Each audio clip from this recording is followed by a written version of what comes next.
Welcome back, everybody. This is Chad with Iraq Veteran 88. And this is a video for all you former Israeli pilots over there who may have been in need of a survival rifle. I just happen to have one here. We'll talk more about it as we go. I love 22s.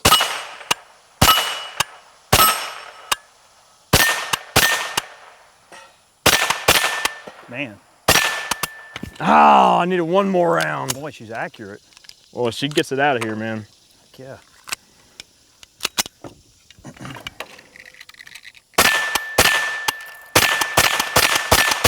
Get over. Good shot. I think I'm out. I'm oot. All right. Oh boy. I just love 22s. We love our 22s on this channel. I've had this rifle for a while and we thought we'd break it out and show it to you guys. We were actually out doing a video on a more modern AR-7 style rifle. This is a Henry survival rifle that we got through Big Daddy Unlimited with the addition of a KG made AR-7I integrally suppressed AR-7 barrel. So we were out filming this and I brought along the Israeli pilot survival rifle just mainly as a comparative talking point as far as the reasoning behind having that integral barrel built. And this is a very, very unique and extremely obscure 22 rifle. And it's a very obscure variant of the AR-7 series of rifles anyways.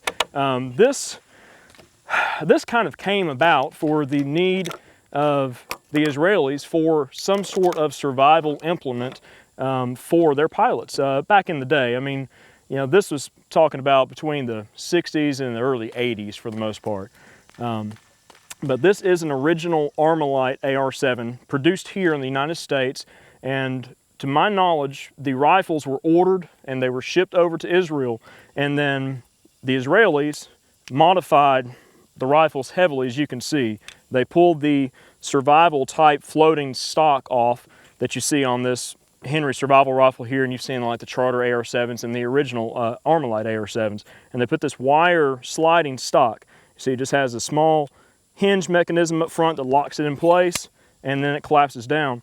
On the rear right here, you have a spot for a couple of spare magazines right there. So you have 2 magazines that would stack in there, and then you'd have 1 in the rifle, and then you could put extra ammunition in the FAL grip that they modified and dropped on there.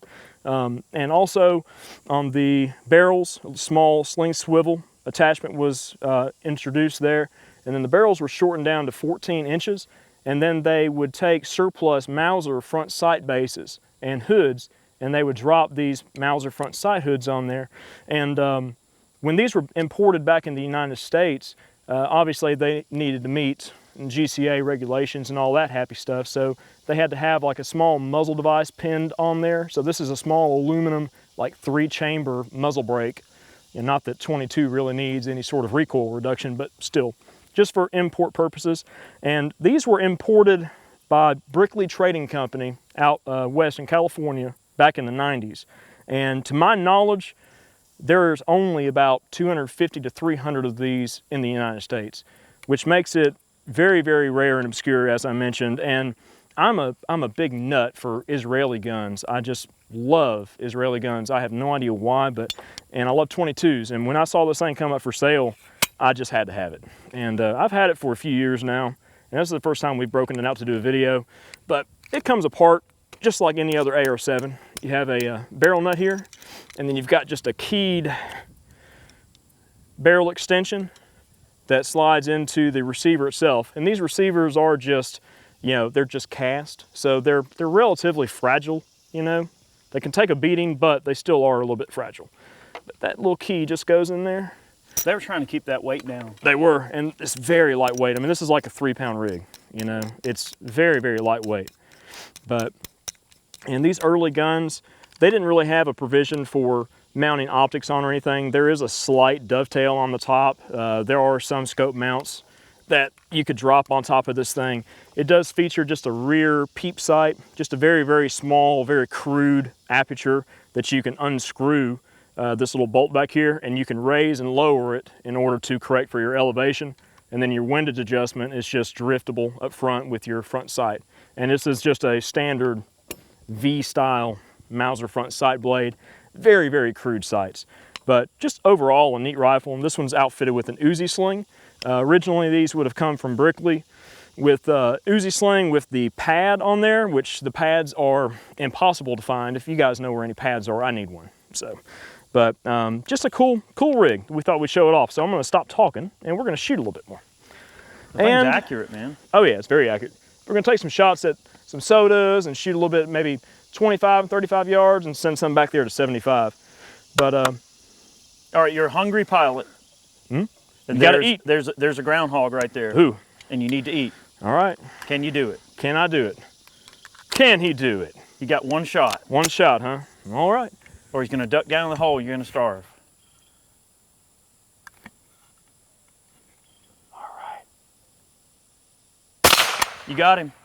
You're eating. Look at that. See, I didn't even ruin any of the meat. I got him right in the neck. Good shot. Check that out. All right. Let's shoot our little popper back there, the pepper popper. Let's see if we can get him. Now that's the guy you got to take a gun from. Man. Now trying to hit him in the head to get him to tipple over there. Let's see. Stack some in there, buddy. All right. Eric is my mag fairy today. That's right. I know my place. Try to get him in the head there.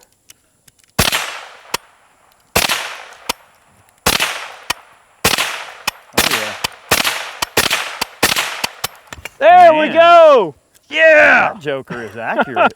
Very accurate. I'm telling you, man, these old school AR-7s, there is something special about these rifles, just as they sit, just with the standard AR-7s, the original Armalites. But I don't know. I mean, why do you think James Bond used one?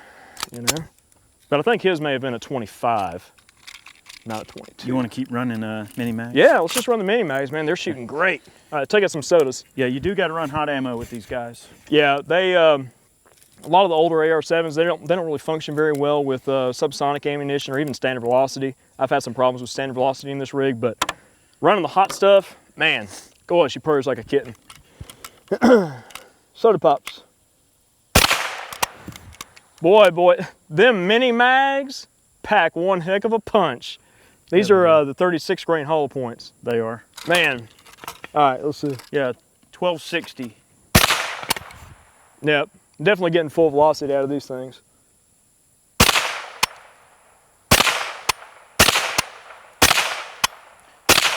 So it's still physically a 14-inch barrel, right? Yeah, it's still physically 14 inches of rifling with an extra couple of inches on the end. Nice. For legality purposes. All right, let's go back there at 35 yards real quick with this mag.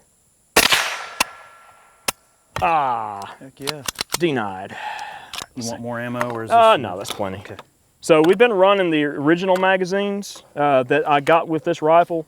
We do have a Charter magazine as well, and some of the more modern Henry magazines from the survival rifle. So let's just finish this out and we'll let you guys get back to your day. I don't want to put a lot of wear and tear on this thing, even though it is just a 22, you know, still pretty collectible gun.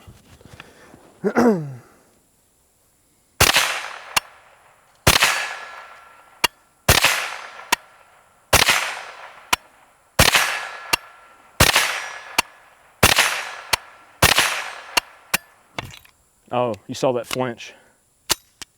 You didn't see nothing. Nobody saw that flinch. All right, let's see, another Israeli magazine. Shoot back there at 75. I mean, that group at 35 is about the size of like a softball. I pulled one little shot there.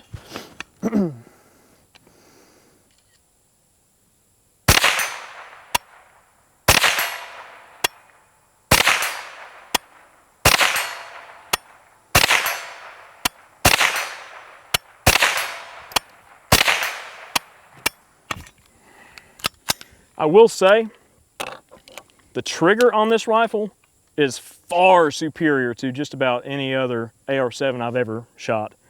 I'm not sure if the Israelis reworked the triggers on these or not, or if this is just kind of what's indicative of a stock AR-7 Armalite variety, but the trigger is stellar compared to some of the other ones. Doesn't have that staple gun feel. It's actually kind of like a subpar military spec trigger. And it's got, you know, a little bit of creep and then it breaks. It's pretty heavy pull, but still, let's shoot 75 yards a little more there. And then I got 2 more mags. And this is a Henry magazine.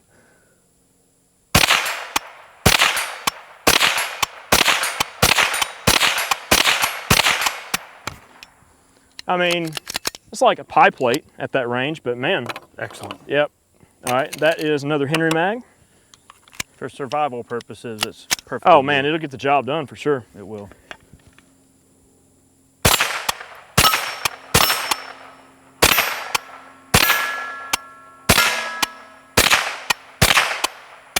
Ah. All right, one more mag and we'll let you guys get back to your day. That is one of my other Israeli mags. All right, let's see. Take a few headshots here.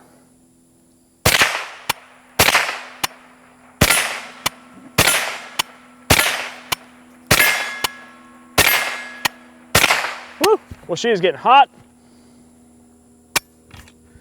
She's getting hot. Throwing shots. Woo!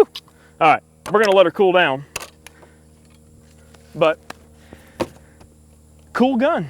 We just thought we'd show it off to you guys and you know, just give you a little history lesson of these because we found them to be very interesting rifles and just an obscure piece of 22 rifle history, you know, and just a neat collectible, you know, more or less. You can still take out to the range and shoot. I'm not terribly concerned with putting a little bit of wear and tear on this thing. I did replace the recoil spring when I first got it. It was really spongy, so I put a fresh recoil spring assembly in there, and she was good to go. So anyways, guys, hope you enjoyed the video, and a special thank you to all of our Patreon supporters and those of you who purchase man cans over on the website. We sell a lot of other merchandise over there that helps support the channel, including t-shirts like the one I'm wearing. We put that money right back into putting out this content for you guys. So until next time, stay tuned. We got a lot more content on the way. Take care.